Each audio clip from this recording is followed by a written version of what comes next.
Bienvenue, c'est Bertrand, de la Fondation Magister, l'école des héros du monde réel. Tout d'abord, si vous ne me connaissez pas, et que vous vous demandez pourquoi m'écouter, je suis docteur en sciences cognitives. Les sciences cognitives, qu'est-ce que c'est? C'est grosso modo l'étude moderne du fonctionnement de l'esprit. Ça ne veut pas dire que tout ce que je dis est forcément vrai. Non, c'est juste un indicateur que je prends la recherche et la compréhension au sérieux. Mais personne ne peut prétendre dire que des choses vraies, à part les personnes qui sous-estiment leur ignorance. Faut toujours garder un esprit critique. Dans les 2 derniers épisodes, on a commencé à parler des synchronicités, à savoir des coïncidences étonnantes et improbables entre 2 événements. Des coïncidences qui nous percutent subjectivement, au niveau de la signification qu'elles ont pour nous. Je vous disais que les synchronicités sont pour moi dues à l'activité insoupçonnée de notre subconscient, qui est toujours en train de préparer et guetter les recoupements pertinents entre les choses. Toujours en train de préparer la sérendipité. Mais comme pour la plupart, on n'est pas éveillé à la puissance de notre subconscient, eh bien, certaines personnes utilisent les synchronicités pour justifier des choses inutilement mystiques à propos de la réalité. Comme par exemple les versions de la loi d'attraction qui impliquent des phénomènes physiques, des ondes de la pensée, des vibrations, des fréquences, des futurs quantiques, etc. Je crois beaucoup à la loi d'attraction, mais pas du tout aux versions qui mélangent des concepts de sciences physiques avec. D'ailleurs, comme je vous l'expliquais dans l'épisode 59, l'attraction est bien souvent une métaphore illusoire de ce qui se passe. Un peu comme quand on dit que quelque chose attire notre attention. Imaginez que vous rentrez dans une librairie et que vous tombez sur un livre qui correspond parfaitement à vos pensées. Vous croyez que vous aurez attiré ce livre dans votre vie? Non, vous aurez tout simplement porté attention sur ce livre parmi tous les autres livres disponibles. De la même manière, si depuis que l'un de vos proches a acheté une nouvelle voiture, vous avez l'impression de voir ce modèle de voiture beaucoup plus souvent dans votre vie, ce n'est pas de l'attraction, c'est du filtrage attentionnel. Techniquement, ce qui semble être de l'attraction se résume plutôt à un filtrage attentionnel complexe et subconscient qui devient de plus en plus développé avec le temps. Ce qui est pourquoi les synchronicités pertinentes peuvent augmenter avec le temps. Et ce qui est pourquoi on ne découvre certaines choses qui étaient là depuis des années que quand on devient assez mature pour y faire attention et les comprendre. C'est pour ça que je vous disais dans l'épisode 69 que la sagesse ne peut pas vraiment être diffusée.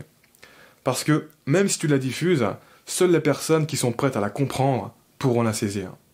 On est pratiquement aveugle à tout ce avec quoi on ne raisonne pas. Même nos pressentiments et nos intuitions sont en fait des prédictions complexes pour nous pousser à explorer des pistes dans lesquelles notre subconscient entrevoit de la valeur.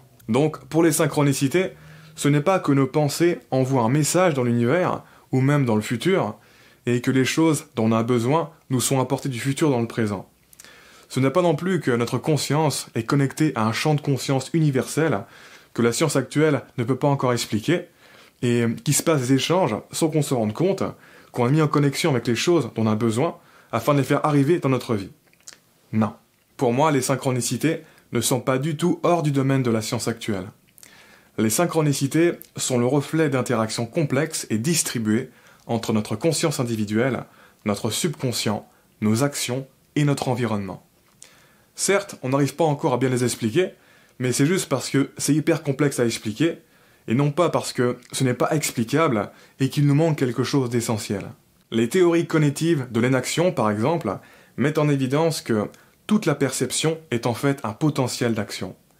Ou dit autrement, toute perception est une forme d'exploration et non de captation. On perçoit beaucoup moins d'informations que l'on croit, parce que toute perception est une forme d'action. Pour moi, dit de manière simplifiée, ce qui se passe, c'est qu'on filtre la réalité au point d'être pratiquement aveugle à la réalité, et ne voir que ce qui peut potentiellement correspondre à nos valeurs, nos buts, nos besoins, et plus généralement à tout processus que l'on a entamé. Pourquoi? Mais parce que la réalité est infinie. On ne peut pas se permettre de ne pas filtrer la réalité comme des bâtards. À première vue, l'hypothèse du filtrage paraît farfelue. Mais en fait, c'est la plus simple et la plus logique. Parce qu'encore une fois, on ne remarque que les synchronicités pertinentes, alors qu'il y en a une infinité d'autres auxquelles on ne fait pas du tout attention. Si on remarquait toutes les synchronicités, on ne pourrait pas vivre. Notre survie en tant qu'ego dépend d'un aveuglement à la plupart des synchronicités. Et ça, la métaphore de l'attraction ne l'explique pas. Elle n'explique pas non plus comment c'est possible que l'on puisse s'ennuyer. Croyez-moi, il y a beaucoup de personnes qui s'ennuient. Et ça en dit long sur la puissance de notre système de filtrage. On ne perçoit jamais la réalité objective.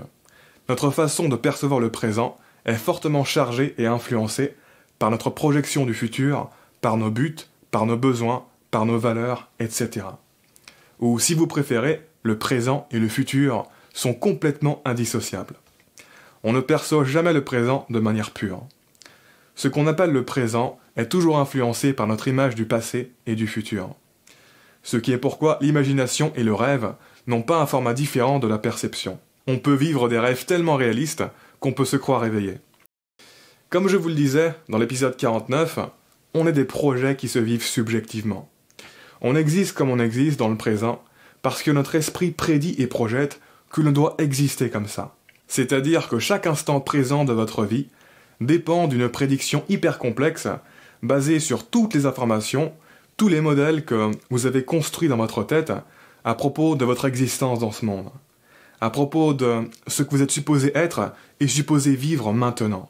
La façon dont vous vous voyez en tant qu'être humain particulier, qui pense et qui agit dans un monde, vous prédisez et manifestez la suite de cette histoire en temps réel. Vous percevez le film que vous êtes en train de projeter.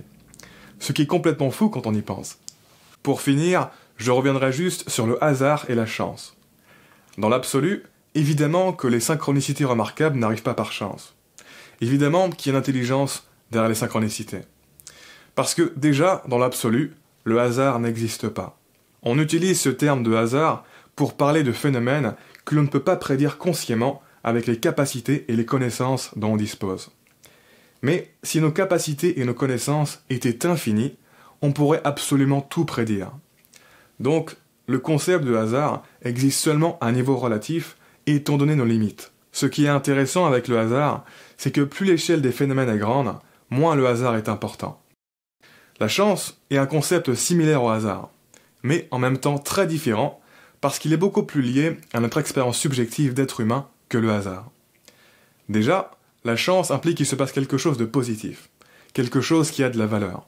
Et donc, en fait, si on valorisait tout, on se sentirait toujours chanceux.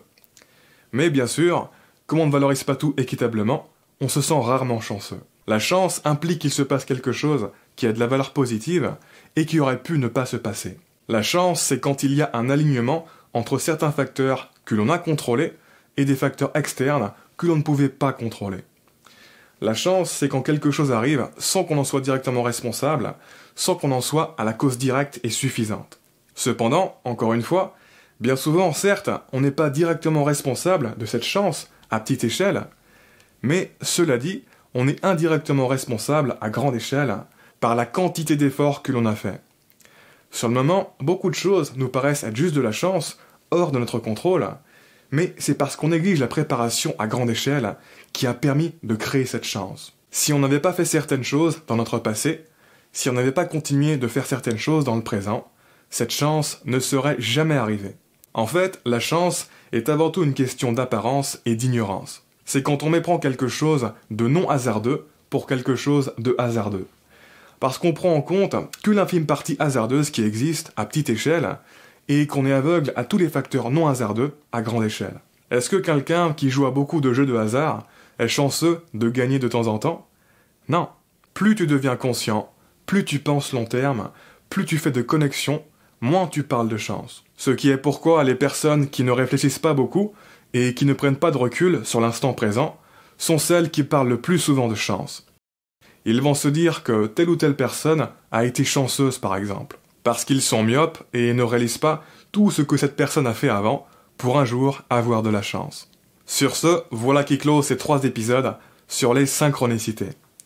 Si vous ne l'avez pas lu, j'ai publié un nouvel article exclusif sur le blog de la chaîne. Je vous mets le lien en dessous en commentaire. Comme d'habitude, je vous invite à vous abonner si ce n'est pas déjà fait, à partager cette vidéo et laisser un pouce bleu si vous l'avez apprécié.